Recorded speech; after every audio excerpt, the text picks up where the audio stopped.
नमस्कार दोस्तों, all knowledge around channel में आप सबका स्वागत है।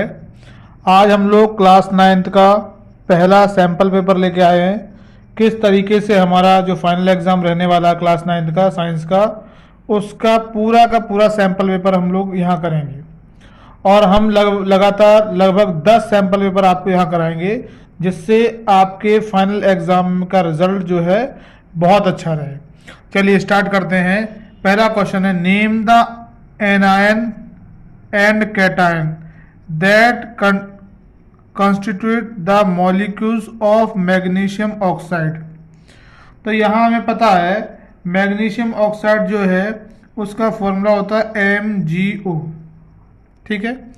और मैग्नीशियम का जो एटॉमिक नंबर होता है वो 12 होता है।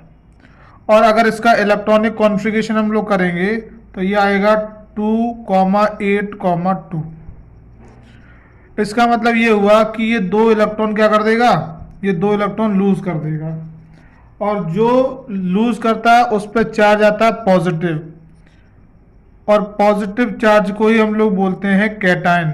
जो पॉजिटिव चार्ज होता है उसको हम लोग बोलते हैं कैटायन। तो इसका मतलब कैटायन का मतलब क्या हुआ कि मैग्नीशियम जो है, मैग्नीशियम Mg, ये तो कैटायन की फॉर्मेशन करेगा। और जो आपका ऑक्सीजन है इसका एटॉमिक नंबर होता है आपका 8। तो इलेक्ट्रॉनिक कॉन्फ़िगरेशन करते हैं तो 2,6, लास्ट सेल में 6 इलेक्ट्रॉन है, इसलिए ये 2 इलेक्ट्रॉन ले लेगा। और 2 इलेक्ट्रॉन लेगा तो इस पर 2 नेगेटिव चार्ज आएगा। इसका मतलब जो नेगेटिव चार्ज होता है उसी को हम लोग बोलते हैं एनायन। तो ऑक्सीजन जो है आपका नेगेटिव चार्ज बनाएगा। चलिए इसमें दूसरा क्वेश्चन है, define atomic number. Atomic number क्या है? देखिए एटॉमिक नंबर जो है, जो हेनरी मोसले ने अपनी 1913 में पीरियोडिक टेबल, जो मॉडर्न पीरियोडिक टेबल में हम पढ़ते हैं, उसमें जितना किसी भी एलिमेंट का एटॉमिक नंबर होता है वो प्रोटॉन पर डिपेंड करता है। तो हम लिखेंगे atomic number, it is the number of proton present in the atom या प्रेजेंट इन द न्यूक्लियस, ये हो जाएगा। और दूसरी बात समझ लीजिए, एटॉमिक जो नंबर है, atomic number is equal to, जितना एटॉमिक नंबर उतने ही इलेक्ट्रॉन होते हैं और प्रोटॉन होते हैं। या हम कह सकते हैं proton is equal to electron is equal to atomic number, ठीक है। अब क्वेश्चन नंबर 2 पे आते हैं। क्वेश्चन नंबर 2 कहता है, Seema visited a natural gas compressing unit and found that the gas can be liquefied under a specific condition of temperature and pressure. While sharing her experience with friend, she got confused. Help her to identify the correct set of condition. तो आपको पता है कि natural gas compressing मतलब वहाँ gas को का liquefaction किया जा रहा है। तो आपको पता है किसी भी गैस को, अगर गैस को हमें कन्वर्ट करना लिक्विड में, अगर गैस को लिक्विड में कन्वर्ट करना है तो हमारे पास यही कंडीशन रहती है कि हम टेम्परेचर को लो करेंगे और प्रेशर को इंक्रीज करेंगे। तो यहाँ पे आपको ऑप्शन नंबर सी सही होगा, लो टेम्परेचर और हाई प्रेशर, ठीक है। अगले क्वेश्चन पे चलते हैं। A mixture of sulphur and carbon disulphide is, ये जो कार्बन डाइसल्फाइड और सल्फर का जो मिक्सचर है उसमें से, इसमें से देखिए कौन सा ऑप्शन सही होगा। तो आपको पता है क्योंकि ये जो दोनों हैं वो टिंडल इफेक्ट शो करते हैं, और टिंडल इफेक्ट शो करेंगे मतलब ये हेट्रोजीनियस मिक्सचर होंगे। तो इसमें हो जाएगा आपका heterogeneous and shows Tyndall effect. Heterogeneous Tyndall effect show करते हैं। टिंडल इफेक्ट क्या है? Scattering of beam light. जो हेट्रोजीनियस मिक्सचर होते हैं उसमें जो इनसॉल्युबल पार्टिकल रहते हैं उसके वजह से जो लाइट स्कैटर्ड होती है उसी को हम लोग बोलते हैं टिंडल इफेक्ट। नेक्स्ट क्वेश्चन करते हैं, what is the unit of gravitational constant. तो आपको पता है एक सॉल्व होता है हमने, F is equal to G m m over d square होता है फॉर्मूला। तो यहाँ से जी का फॉर्मूला जो निकालेंगे तो G is equal to F D square upon M M. तो एफ की जो यूनिट होगी वो न्यूटन होगी, एफ की डिस्टेंस की मीटर स्क्वायर होगी, और इसकी होगी मास इंटू मास मतलब केजी स्क्वायर। तो ये बन गया आपका newton metre square kg minus 2, ये आपकी यूनिट हो गई। ठीक है, यहाँ तक समझ में आ गई। दूसरा सेम क्वेश्चन है, give reasons for the statement the value of small g is greater at the pole than at the equator. तो ये हमें बताना है कि पोल और इक्वेटर पे क्यों डिफरेंस में रहता है। तो हम स्मॉल जी जानते हैं, small g is equal to होता है आपका G M over d square. D मतलब ये रेडियस हो गई, तो ये आपकी रेडियस ऑफ अर्थ को दिखा रहा है। इसका मतलब रेडियस पे इनवर्सली प्रोपोर्शनल है, जहां रेडियस कम होगी वहां ग्रेविटेशन ज्यादा होगा। तो आपको पता है कि पोल पे जो है, अगर हमारी ये अर्थ इस तरीके से है तो यहाँ पे जो रेडियस होगी वो पोल पे क्या होगी, कम होगी, और अगर ये कम है तो ये ज्यादा होगा। इसलिए the value of g is greater at pole than the equator, क्योंकि इक्वेटर पे रेडियस ज्यादा होगी तो ग्रेविटी जो है कम होगी, और जहाँ रेडियस कम होगी वहाँ ग्रेविटी ज़्यादा होगी। चलिए अगले क्वेश्चन पे चलते हैं। अगला क्वेश्चन कह रहा है, identify the type of tissue in the given diagram. आपको जो डायग्राम दे रखा है इसमें हमें टिश्यू बताने हैं, तो उसका ये फिगर दे रखा है। तो ये जो फिगर है ये आपको जो है ये कनेक्टिव टिश्यू का पार्ट है। किसका पार्ट है, कनेक्टिव टिश्यू। तो कनेक्टिव टिश्यू में भी कौन है, ये बोन है। तो इसका आंसर हो जाएगा आपका कनेक्टिव टिश्यू। और कनेक्टिव टिश्यू में भी बोन का फिगर दे रखा है। ठीक है, चलिए अगला क्वेश्चन करते हैं। An arm travel from P to Q, P से ऐसे गई फिर क्यू पे गई, and then move from Q to R, फिर क्यू पैसे पी से क्यू फिर क्यू से आर, इसमें दे रखा है what so its resultant displacement. तो आपको पता है शॉर्टेस्ट डिस्टेंस जो है वो आपका कहलाता है डिस्प्लेसमेंट। तो यहाँ पे जो डिस्प्लेसमेंट हो जाएगा वो क्या हो जाएगा, पी आर जो है इसका डिस्प्लेसमेंट हो जाएगा। अगला क्वेश्चन है, name two type of mixture. तो आपको पता है मिक्सचर को दो पार्ट में डिवाइड किया गया है। एक आपका होता है होमोजीनियस,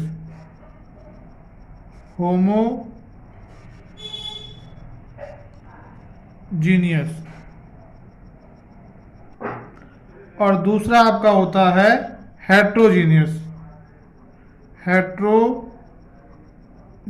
तो आपके दो टाइप के हो गए, पहला होमोजीनियस, दूसरा हेट्रोजीनियस। आगे कह रहा what are the constituents of milk. Milk में क्या क्या चीज होता है, तो आपको पता है मिल्क में एक तो आपका वाटर होता है, आपका फैट्स होते हैं, और आपका प्रोटीन होते हैं, और भी होते हैं लेकिन आप इतना मेनली लिख देंगे तो सफिशिएंट है। नेक्स्ट क्वेश्चन की बात करें तो अगला कह रहा है which of the following compound have the poly atomic ions NaOH, NaCl, Na2O, NaNO3। इसमें से आपको बताना पॉली एटॉमिक कौन सा है, तो इसमें आपका ये हो जाएगा NaNO3। ठीक है, आगे बढ़ते हैं। आगे कह रहा है state one difference between gas and vapours. Difference between gas और वेपर, तो सिंपल है कि इसमें एग्जाम्पल में गैस में आपका O2 आ जाएगा, आपका H2 आ जाएगा, ये एग्जाम्पल हो गए। और ये आपका स्टेबल स्टेट है as comparison to the vapour, और वेपर जो है वो अनस्टेबल है। ये आपका गैस जो है स्टेबल कंडीशन है, वेपर जो है आपकी अनस्टेबल कंडीशन है। और on normal cooling vapour change into liquid state, हल्का सा भी हम अगर उसको कूल करते हैं तो वेपर जो है वो लिक्विड में कन्वर्ट हो जाती है। अगला क्वेश्चन देखिए, list any two characteristics of colloids. तो कोलाइड में एक तो ये आपका हेट्रोजीनियस मिक्सचर होगा, हम लिखेंगे ये जो है वो हेट्रोजीनियस मिक्सचर है, हेट्रोजीनियस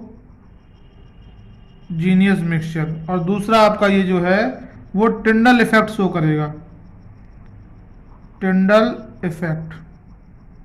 चलिए अगला क्वेश्चन है, आपका डिफाइन फॉर्मूला यूनिट मास। तो ये क्या होगा, the sum of atomic mass of all the atom in a formula. जैसे मान लीजिए मैंने मान लिया कि एक NaCl है, तो इसमें Na का अलग और Cl का अलग, इन दोनों का जोड़ देंगे। या जैसे मान लीजिए एग्जांपल लेता हूँ, H2 है, वाटर का ले लेते हैं, या CO2 का ले लेते हैं, ये फॉर्मूला ही है, ये कंपाउंड हो गए। तो इनका जो टोटल ऐड करेंगे हम लोग, वो आपका फॉर्मूला यूनिट मास कहलाएगा। जैसे ये तो कंपाउंड हो गए चलिए, लेकिन ये NaCl क्या है, फॉर्मूला यूनिट मास है। तो इससे हम लोग आसानी से इन दोनों को निकाल देंगे तो आपका निकल के आ जाएगा। ठीक है, बात समझ में आ गई। अगला क्वेश्चन है, state the law of conservation of mass. तो law of conservation of mass क्या कहता है, mass can neither be created not destroy, neither created nor destroyed in a chemical reaction. ना तो क्रिएट होता है ना डिस्ट्रॉय। दूसरा भी कह सकते हैं, the mass of reactant always equal to the mass of product. चलिए नेक्स्ट क्वेश्चन में चलते हैं। 11 state any one function of Golgi apparatus. तो ये आपका जो क्वेश्चन है वो सेल वाले टॉपिक में से है।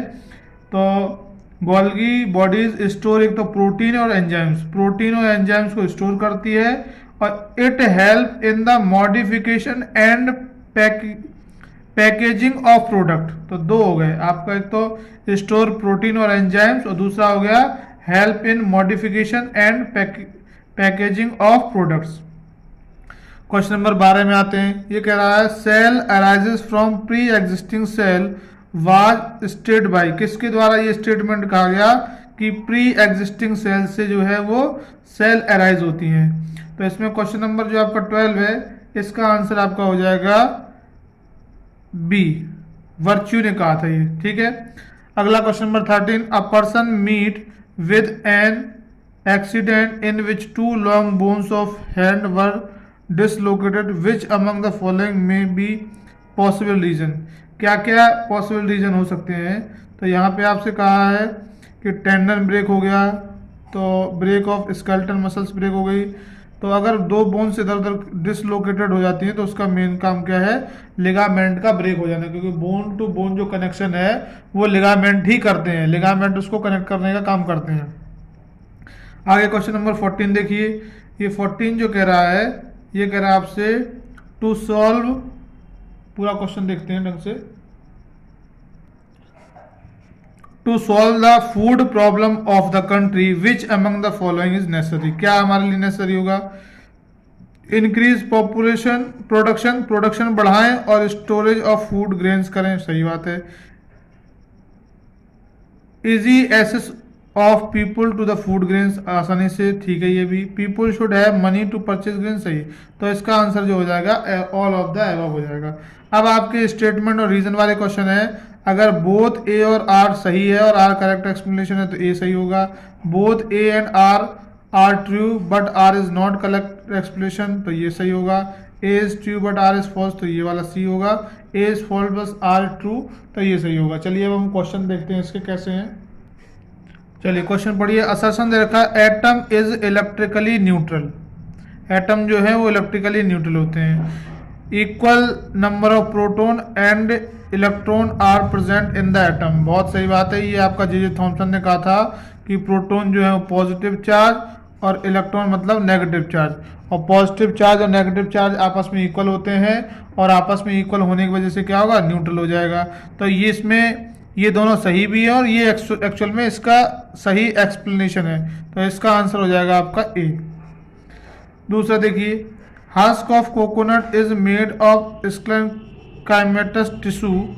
रीजन है cell of sclerenchymatous tissue are dead with long and narrow wall thickened due to lignin. तो इसमें भी दोनों सही है और एक्सप्लेनेशन है, तो इसका भी आपका जो आंसर होगा वो ए हो जाएगा। ठीक है, मतलब दोनों सही है, ये करेक्ट एक्सप्लेनेशन है। अगला देखा, muscles fibre are contractile in nature और cell of muscle tissue can be shorten forcefully and again return to the relax state. सही बात है, तो इसमें भी ये दोनों सही है और करेक्ट एक्सप्लेनेशन है, तो ये भी ए हो जाएगा। A 5 rupee coin has more inertia than 1 rupee, ये स्टेटमेंट सही है। Inertia does not depend upon the mass, लेकिन ये रीजन गलत है, तो ऐसा स्टेटमेंट दे रहा है आपका, इसका आंसर हो जाएगा सी। अगला क्वेश्चन करते हैं। अगले क्वेश्चन में आपसे कहा read the following and answer any 4 question. यहाँ पे 1 2 3 4 हैं, 5 क्वेश्चन दे रखे हैं, आप इसको रीड करिए। In a laboratory while doing an experiment carbon dioxide was taken in an enclosed cylinder and compressed by applying pressure and keeping low temperature। तो इसमें सबसे पहला क्वेश्चन यही है आपसे, what is the most common state in which carbon dioxide occurs. आपको ये बताना है कौन सी सबसे अच्छी स्टेट है जिसमें कि कार्बन डाइऑक्साइड आपको मिलेगी। तो इसमें जो आंसर हो जाएगा आपका वो सी, क्योंकि मोस्टली जो हमें है वो नॉर्मल गैसियस स्टेट में ही मिलती है। इसके which state of matter we will obtain after completion of the above given process. इस प्रोसेस को कंप्लीट होने के बाद हमें किस फॉर्म में मिलेगी, तो आपको पता है इसमें हमें जो है वो, तो नॉर्मली किसी भी गैस को अगर हम कंप्रेस करते हैं तो लिक्विड में चेंज होगी, लेकिन हम बात यहाँ कार्बन डाइऑक्साइड की कर रहे हैं जिसको कि हम ड्राई आइस के नाम से भी जानते हैं, इसलिए यहाँ कंडीशन चेंज हो जाएगी क्योंकि ये सीधे गैस से सॉलिड में चेंज। तो इसका आंसर हो जाएगा ए। विच प्रोसेस, इस प्रोसेस को हम लोग बोलते हैं सब्लिमेशन। अगर गैस से आप चेंज कर रहे हैं सीधे सीधे सॉलिड में, तो इस प्रोसेस को हम लोग बोलते हैं सब्लिमेशन। अगले क्वेश्चन में हमसे पूछ लिया the common name of the product obtain in the above process, तो हमें क्या करते हैं ड्राई आइस, ठीक है। चलिए अगला क्वेश्चन है what is sublimation process, the process in which gas is converted into solid. सीधे सीधे सॉलिड में कन्वर्ट करना, ये आपका कहलाता है सब्लिमेशन, ठीक है। या हम कह सकते हैं solid to gas, solid to अगर गैस में आप कन्वर्ट करते हैं डायरेक्ट, तो ये भी आपका सब्लिमेशन प्रोसेस कहलाती है। अगले क्वेश्चन देखते हैं, पढ़ते हैं। ये कह रहा है read the following and answer any 4 question. ये आपको देने हैं। Tissue A, repair the injured tissue and fill space with in organs. Tissue B serves as a fat reservoir and also carries out the function of insulator, ठीक है। Identify the animal tissue based on the given description. इसमें से आपको बताना है कि a tissue कौन सा होगा और बी टिश्यू कौन सा होगा। तो आपको पता है इसमें जो टिश्यू ए होगा वो एरोलर टिश्यू होगा और जो बी होगा वो एडिपोज होगा, क्योंकि आपका जो ए जो होगा वो एरोलर होगा, क्योंकि इसने कहा है इंजरी फिल स्पेस फिल करता है, इंजरी से बचाता है ऑर्गन्स को, तो एरोजल। और जो आपका क्या करता है इंसुलेटर का काम करता है वो आपका होता है एडिपोज। तो इसका आंसर हो जाएगा आपका बी। दूसरा देखिए the location of above tissue in human being is, तो यहां हम बात करते हैं, इसमें दे रखा इन टंग ओनली। ए जो है उसकी लोकेशन क्या होगी, लोकेशन आपको बतानी है, ए और बी दोनों की लोकेशन, इसमें से कोई एक आंसर सही होगा। तो इसकी जो लोकेशन है,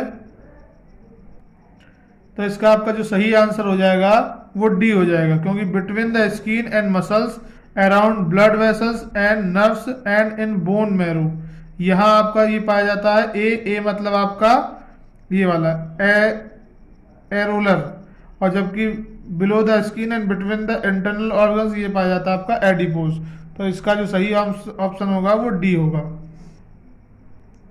अगला question what will happen if cell are not organized in tissue. अगर सेल जो है वो टिश्यू के फॉर्म में ऑर्गेनाइज नहीं होगी तो क्या होगा। तो आपका ये इसमें various life process will be neatly organize गलत है। All the cell in the body will function smoothly, नहीं कर पाएंगे फिर तो। देयर इज नो इफेक्ट, ये भी गलत है, तो इसमें आपका सही आंसर हो जाएगा C. There will be no coordination in the functioning of cell और बॉडी, सेल और बॉडी में कोऑर्डिनेशन और फंक्शनिंग नहीं हो पाएगी। अगला क्वेश्चन देखते हैं which of these function throughout life without getting fatigue. तो इसमें से आपको बताना कौन सा होगा इसका सही आंसर। तो इसका जो सही आंसर होगा आपका वो देख लीजिए, इसमें आपका हो जाएगा, देखिए वॉलेंट्री मसल्स, दूसरा है मसल्स ऑफ फेशियल रीजन, दूसरा बोन्स एंड कार्टिलेज, और लास्ट है कार्डिक मसल्स। तो इसका जो सही ऑप्शन हो जाएगा वो आपका हो जाएगा डी। कॉन्ट्रैक्ट और relax of the pump blood continuously के लिए क्या चाहिए आपको? आपको चाहिए इसका कार्डिक होगा। इसका जो आंसर हो जाएगा वो हो जाएगा डी, कार्डिक चाहिए, क्योंकि कार्डिक मतलब हार्ट जो है वो इसी से बना होता है। चलिए अगले, identify the type of animal tissue from the following. इसमें से आपको बताना है कि एनिमल टिश्यू कौन सा होगा। ठीक है, तो देखिए ये आपका अगर देखें ये वाला, तो ये आपका प्लांट हो गया, ये भी प्लांट हो गया, ये भी प्लांट हो गया, तो इसका सही आंसर हो जाएगा बी। ठीक है, अगला क्वेश्चन देखिए, observe the diagram and answer any 4 question. इसमें के बाद 4 क्वेश्चन दे रखे हैं। पहले देखिए, यहाँ से इसमें 20 न्यूटन फोर्स F1 लग रहा है, इधर से 30 न्यूटन लग रहा है। ठीक है, अब ये कह रहा है नेट फोर्स कितना हो जाएगा, तो नेट फोर्स कितना हो जाएगा, अगर 20 यहाँ से लगेगा, एक को आप माइनस में ले लीजिए, तो यहाँ से मान लीजिए माइनस का लग रहा है 20 और प्लस का लग रहा है 30, अपोजिट है तो आपका 10 न्यूटन इसका सही आंसर आ जाएगा।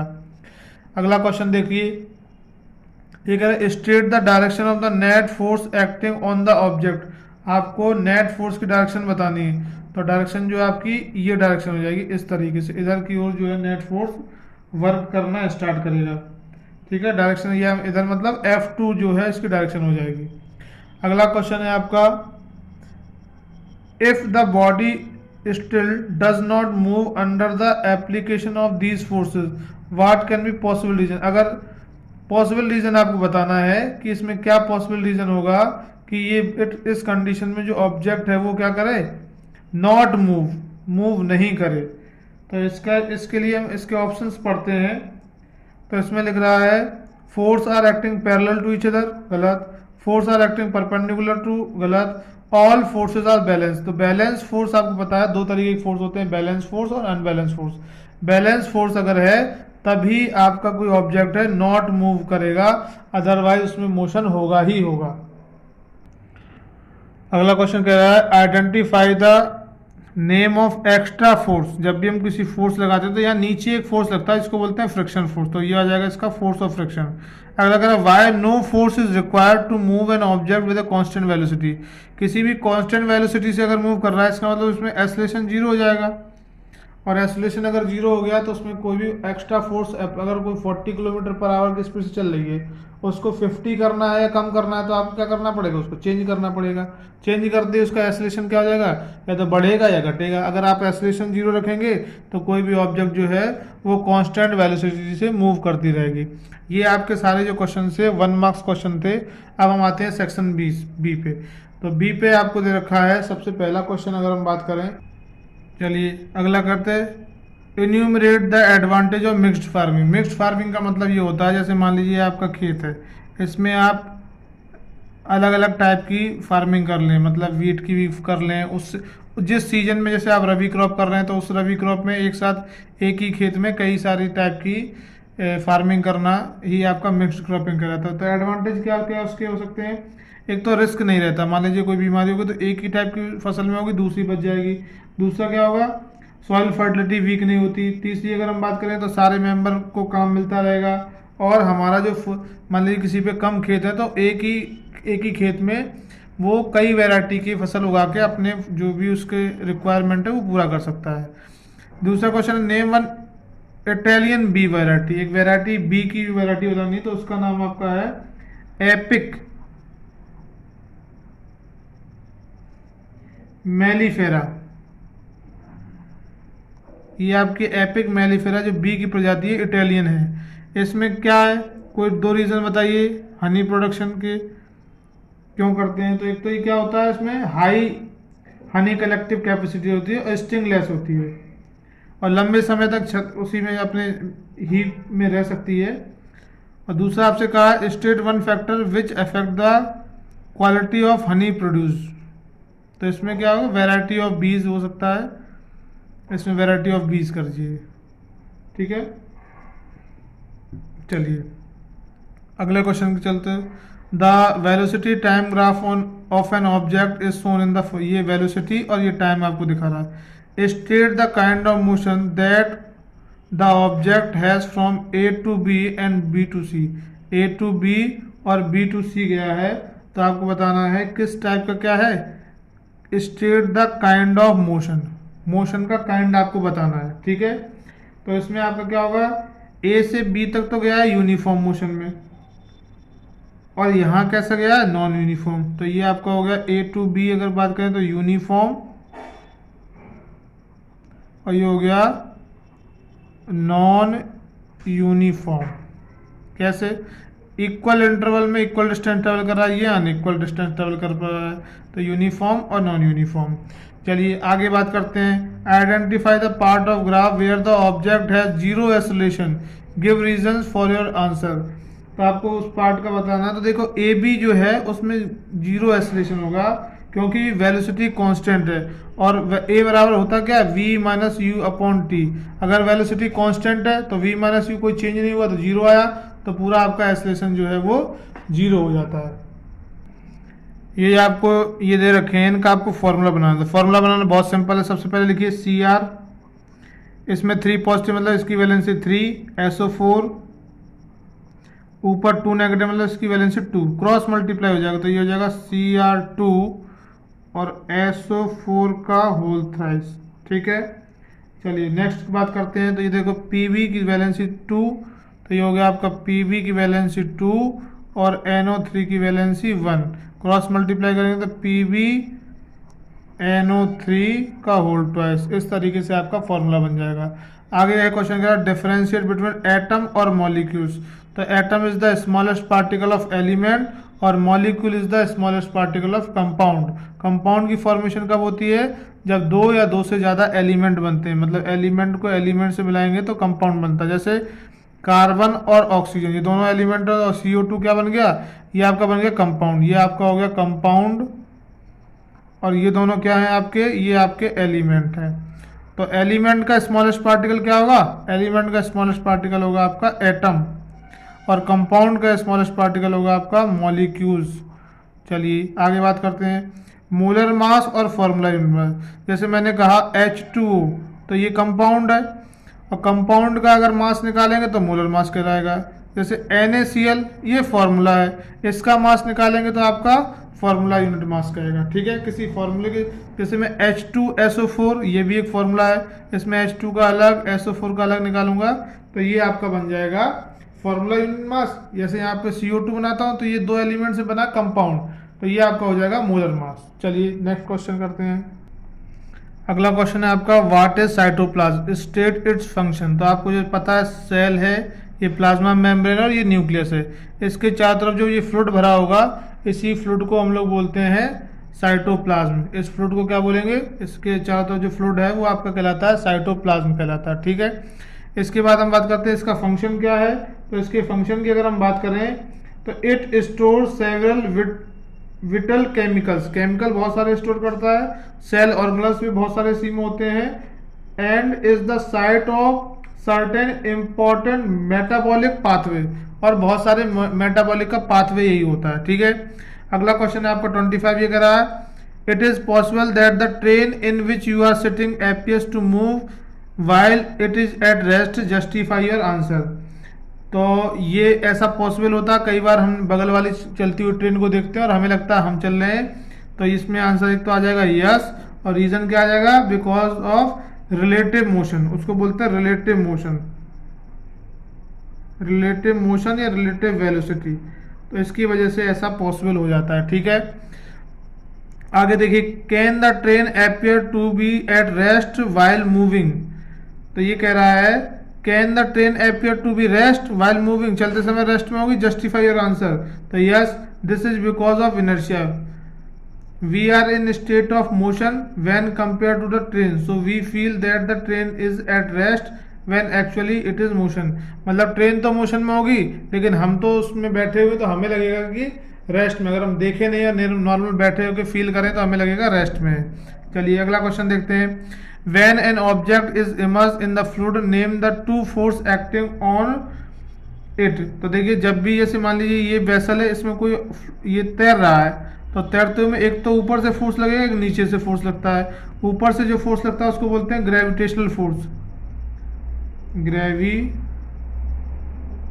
ग्रेविटेशनल फोर्स, और नीचे से जो फोर्स लगता है उसको हम लोग बोलते हैं अपथ्रस्ट फोर्स या बायोएंट फोर्स, बायोएंट फोर्स या इसको अपथ्रस्ट भी बोलते हैं। चलिए अगला क्वेश्चन देखते हैं। अब सेक्शन सी में आ जाते हैं। ये कह रहा a man weight when takes at a pole is 600 newton, will his weight remain the same when measured at the equator, will there be an increases और decreases in his weight. Explain करना है आपको, तो हम कहेंगे no, his weight will not remain same as that at the pole, there will be a decreases in weight at the equator. हमने बताया था आपको, क्योंकि इक्वेटर पे रेडियस कम हो जाती है। At the radius of earth increases from pole to the equator, pole पे कम रहेगी, इक्वेटर पे ज़्यादा होगी। तो जो वैल्यू, जो जी की वैल्यू है वो एट द पोल कैसी होगी, पोल पे जी की वैल्यू कैसी होगी, कम होगी, लेस होगी, लेस होगी, और इक्वेटर पे आपकी ज़्यादा होगी। तो इसलिए फोर्स ऑफ ग्रेविटेशनल चेंज होगा, इसकी वजह से आपका जो वेट है वो भी चेंज होगा। ठीक है, तो क्या होगा, the force of gravity decreases from pole to equator. Pole से, ये पोल है और ये इक्वेटर, पोल से इक्वेटर आने पे आपका जो वेट है वो क्या होगा, डिक्रीज होगा। अगला क्वेश्चन देखते हैं। ये कह रहा है give reasons. A piece of paper takes much longer to fall than a stone through the same distance when both are dropped simultaneously from roof. क्या कह रहा है, a piece of paper takes longer to fall than the stone. Stone के comparison paper ज्यादा समय लेगा। तो क्यों लेगा, this is because a piece of paper has large surface area and therefore experience more friction due to the air than a stone which has less surface area. इसका surface area ज्यादा कम होगा, इसका ज्यादा होगा। ज्यादा सरफेस एरिया की वजह से क्या होगा, फ्रिक्शन ज्यादा, जो फ्रिक्शन फोर्स है वो ज़्यादा इस पर अपियर होगा, इसलिए थोड़ा टाइम ज़्यादा लगा लेगा।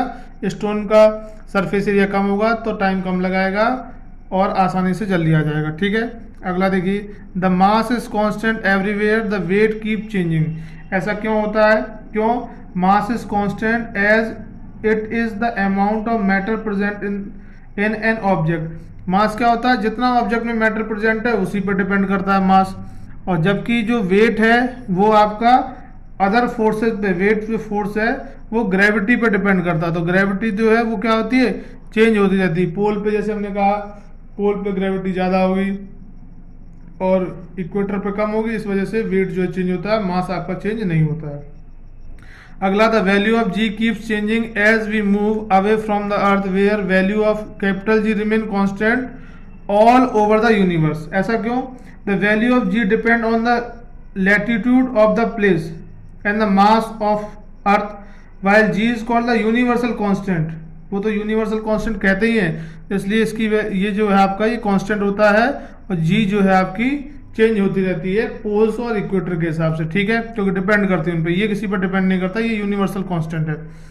आगे देखिए, under what condition work is said to be done. कब कहेंगे कि वर्क हुआ है, तो देखिए, या तो हम एक तो फोर्स अप्लाई करें, फोर्स अप्लाई करें, और फोर्स अप्लाई करने के साथ जो उसमें डिस्प्लेसमेंट हो, बॉडी का मूवमेंट भी हो, मूव हो, और एंगल जो है वो 90 डिग्री ना हो।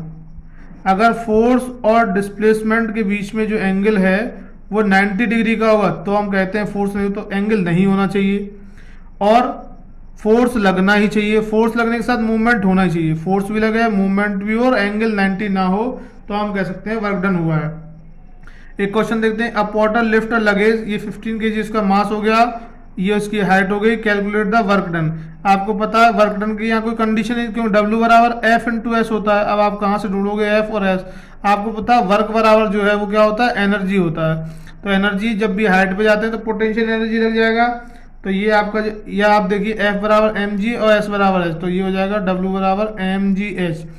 mg मास कितना दे रखा है इसका 15, g की वैल्यू होती है 10 और हाइट दे रखी है 1.5, तो इसका आपका आंसर आ जाएगा 225 जूल। ठीक है, चलिए अगला क्वेश्चन करते हैं। ये कह रहा है, the following triangle exhibits inter conversion of the 3 state of matter, complete the triangle. आपको ABCD बताना है। तो देखिए आप, ए क्या है, सॉलिड से लिक्विड में, मतलब मेल्टिंग बोलेंगे इसको, मेल्टिंग। बी देखिए, लिक्विड से जा रहा है आपका गैस, तो लिक्विड से गैस का मतलब हो गया आपका लिक्विड से गैस मतलब इवेपोरेशन।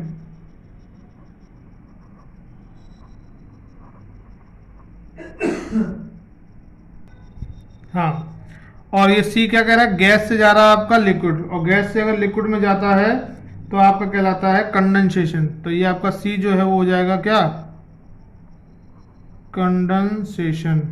चलिए अगली बात करते हैं, डी जो है वो सॉलिड से गैस में जा रहा है, सॉलिड से गैस को हम बोलते हैं सब्लिमेशन, सब्लिमेशन। चलिए नेक्स्ट क्वेश्चन करते हैं, at what temperature does the ice melt, किस टेम्परेचर पे आइस मेल्ट हो जाएगी। तो 0 डिग्री सेल्सियस पे आइस जो है वो मेल्ट, 0 या 0 से जितना भी आगे बढ़ोगे मेल्ट हो जाएगी, मिनिमम 0 है, 1 2 3 सब पे मेल्ट हो जाएगी। अगला क्वेश्चन कहते हैं, what is the relation between the two element X and Y whose atomic number is 18 और 20 और मास नंबर जो डिफरेंट है, मास नंबर जो है वो सेम है। तो आपको पता आर्गन का होता है 18 और ये आपका कैल्शियम का होता है 20 और मास ये आपका 40 है ये। तो ये क्या होगा, atomic number different mass number same, इसका मतलब ये हो गया आइसोबार। क्या हो गया, आइसोबार।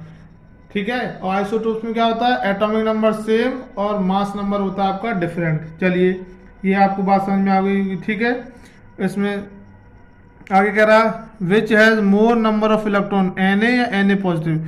देखिए Na का मतलब इसमें 11 और Na पॉजिटिव का मतलब इसने एक दे दिया तभी तो पॉजिटिव चार्ज आया, इसका मतलब इसमें 10, तो Na में ज़्यादा हो गए। क्यों हो गए समझ में आ गया।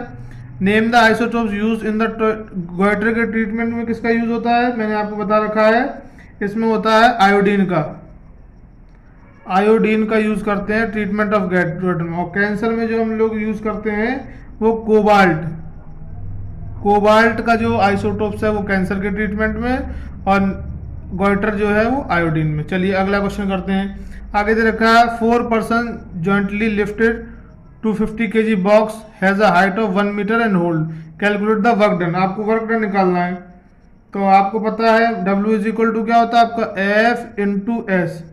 आपको F तो नहीं पता, लेकिन F बराबर क्या हो जाएगा आपका mg, ग्रेविटी हो जाएगा। तो ये हो जाएगा आपका mg और s हो जाएगा आपका h।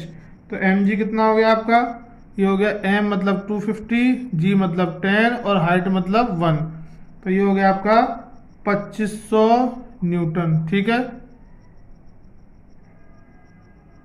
ठीक है, ये आपका आ गया 2500 न्यूटन। तो फोर्स आएगा, ये फोर्स आएगा 2500 न्यूटन, लेकिन इसमें 1 का मल्टीप्लाई, तो ये 2500 क्या आ जाएगा, ये आ जाएगा आपका 2500 जूल। ठीक है, क्योंकि वर्क की जो वर्क और एनर्जी की यूनिट होती है जूल और फोर्स की जो यूनिट होती है वो न्यूटन होती है। आगे चलिए बात करते हैं, और अगला क्वेश्चन कह रहा है how much work is done for just holding a box. तो अगर आपने होल्ड कर रखा है इसका मतलब डिस्प्लेसमेंट 0 हो गया, और डिस्प्लेसमेंट 0 हो गया मतलब आपका वर्क भी क्या हो गया, 0 हो गया। Why do they get tired while holding it, वो थक क्यों जाता है। To hold the box man are appearing a force which is opposite to the equal force gravity. इसलिए मतलब जैसे ये मैन है और ये यहाँ से फोर्स लगा रहा है, ये किसके अपोजिशन में लगा रहा है, ग्रेविटी, तो इसलिए ये थक जाता है। ये फोर्स तो लगा ही रहा ग्रेविटी के अगेंस्ट, नहीं तो ये बॉक्स नीचे आ जाता, इसने उसको वहाँ रोक रखा है, इसलिए वो एनर्जी यूज हो रही है और थक रहा है। अगला क्वेश्चन जो है, classify mathematic tissue on the basis of reason they are present, also mention their function.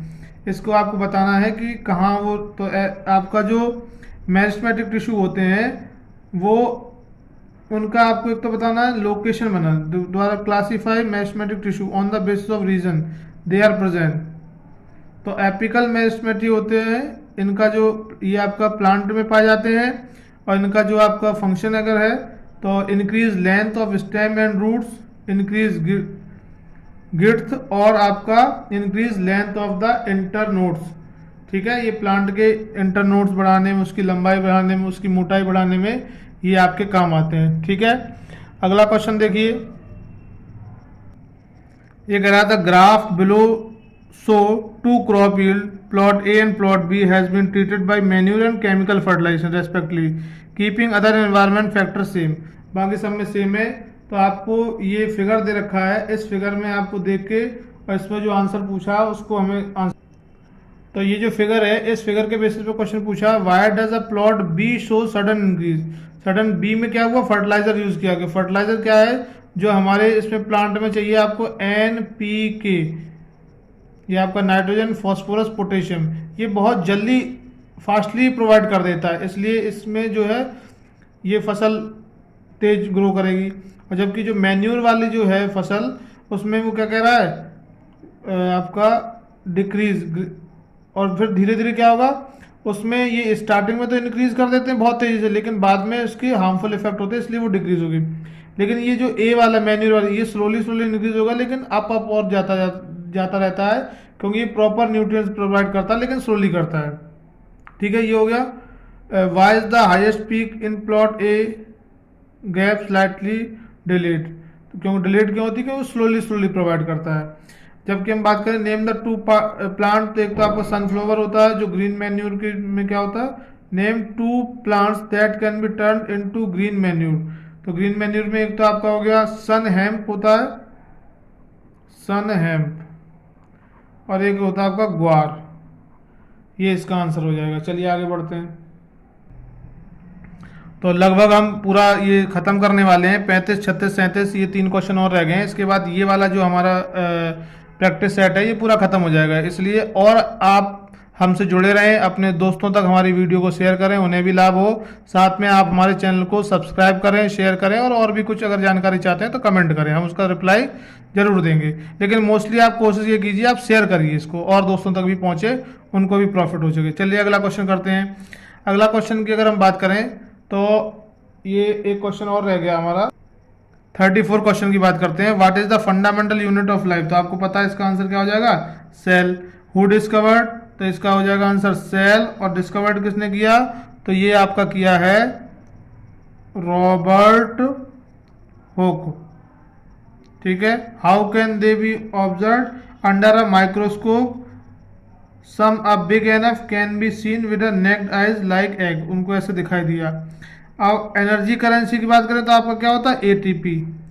Right it in expand form, तो इसकी फुल फॉर्म क्या होगी, ए मतलब एडिनोसाइन ट्राइफॉस्फेट इसका होता है। एडिनो लिख देता हूं मैं,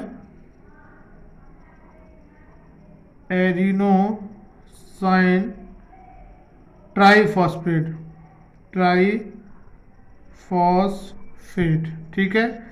विच cell organelles is related to the currency, कौन सा सेल ऑर्गेनस होता है, तो माइट्रोकॉन्ड्रिया प्रोवाइड करता है। इसका आंसर हो जाएगा आपका माइट्रोकॉन्ड्रिया। चलिए ठीक है, आगे अगला क्वेश्चन देखते हैं। What is the name given to the thread shape structure in nucleus, why is it important, तो ये क्या होगा, थ्रेड लाइक जो होते हैं उसको बोलते हैं क्रोमोसोम्स, क्रोमोसोम्स। और इम्पोर्टेंट क्यों है, because it contain information for inheritance of feature from parent to next generation में जो फीचर्स ट्रांसफर होते हैं, जैसे आपके माता पिता के कैरेक्टरिस्टिक आपके अंदर आए होंगे, वो ड्यू टू द क्रोमोसोम्स आए होंगे। ठीक है। आगे बात करते हैं। Draw a diagram of nucleus shown in the given part, तो आप इस तरीके से आप सेल बना लीजिए। सेल में ये आपका हो जाएगा न्यूक्लियस। न्यूक्लियस के अंदर भी न्यूक्लियस होता है। ठीक है।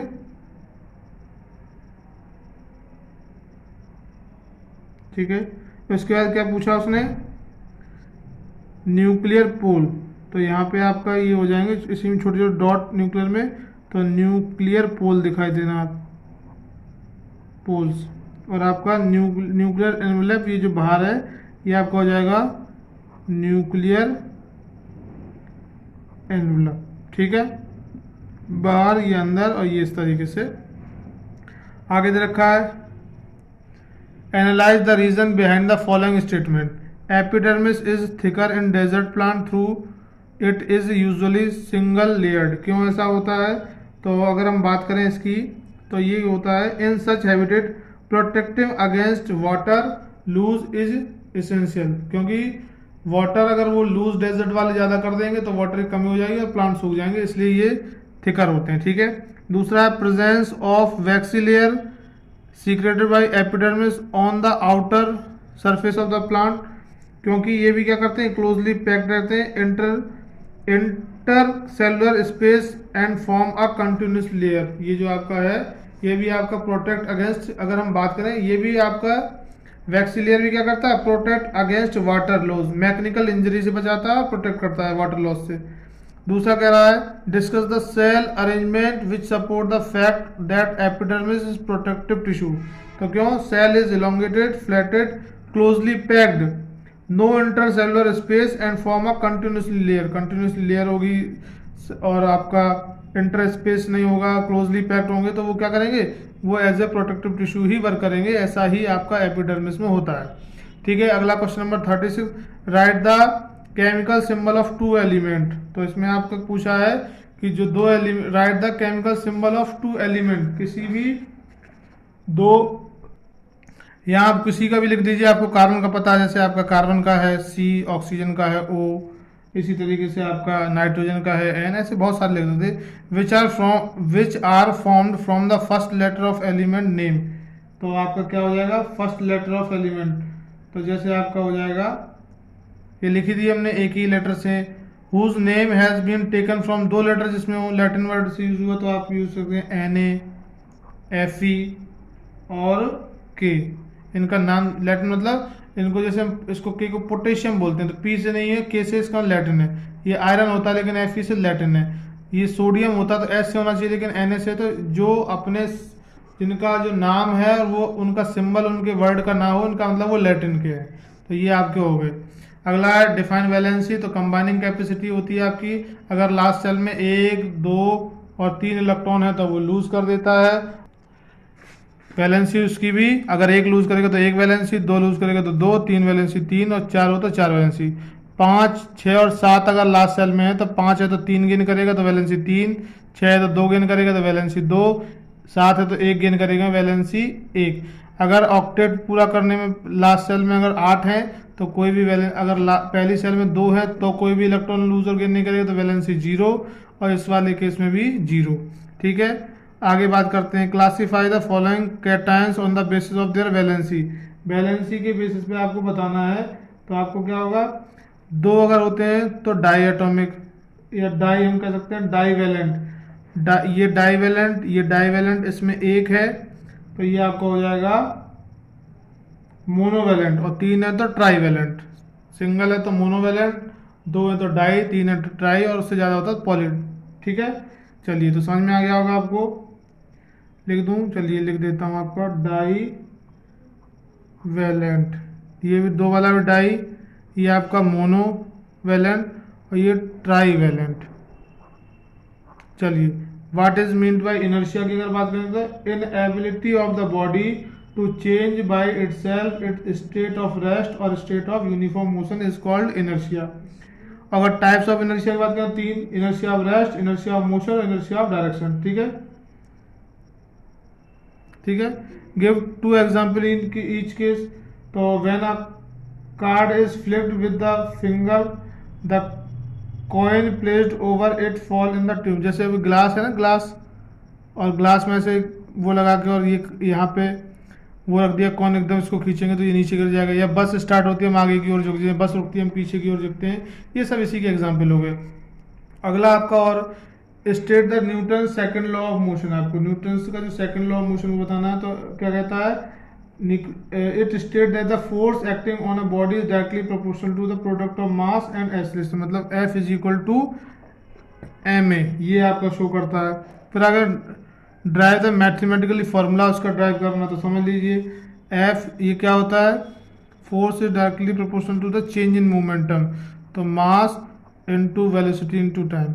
और विद रेस्पेक्ट टू टाइम करेंगे तो force proportional to m v minus u upon t, और v minus u upon t क्या हो जाता है? a, तो F is equal to k m a आ जाएगा, और k की वैल्यू अगर हम रख देते हैं 1 तो ये आ जाएगा F is equal to m a. ये मैथमेटिकली ड्राइव हो गया। ठीक है, आगे उसने क्वेश्चन पूछा है using calculate force exert by the nail और हैमर। 500 ग्राम का ये है, 0 की इसकी स्पीड है, strike it, consider nail stop the hammer in a short time, और टाइम दे रखा है।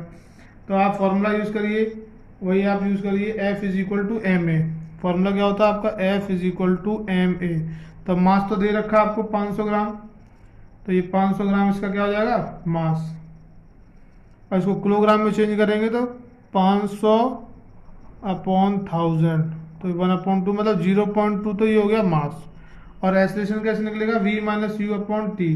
तो v तो स्टार्टिंग में रुक ही जाएगा, तो v 0, 0 माइनस 5 और अपॉन टाइम कितना ले रहा है 0.01 सेकेंड, तो ये आ जाएगा एक्सेलरेशन 0.01 सेकेंड। तो ये सॉल्व अगर हो गया आ जाएगा आपका 500 माइनस का 500 मीटर पर सेकेंड स्क्वायर। ठीक है, तो यहाँ पुट कर दीजिए f is equal to m की वैल्यू आपकी हो गई 0.5 और एक्सेलरेशन आपका निकल गया माइनस का 500, तो ये आप क्या होगा माइनस का 250 न्यूटन। इस तरीके से ये आपका पूरा हो गया। और आप लोग हमारे साथ जुड़े रहे इसके लिए बहुत बहुत धन्यवाद। Thank you to all. आप लोग ऐसे ही जुड़े रहिए, निश्चित रूप से आपको आपकी परीक्षाओं में बहुत अच्छे मार्क्स दिलवाने की हम लोग प्रयास करेंगे और पूरी मेहनत करेंगे। आप लोग हमारे साथ जुड़े रहिए। धन्यवाद।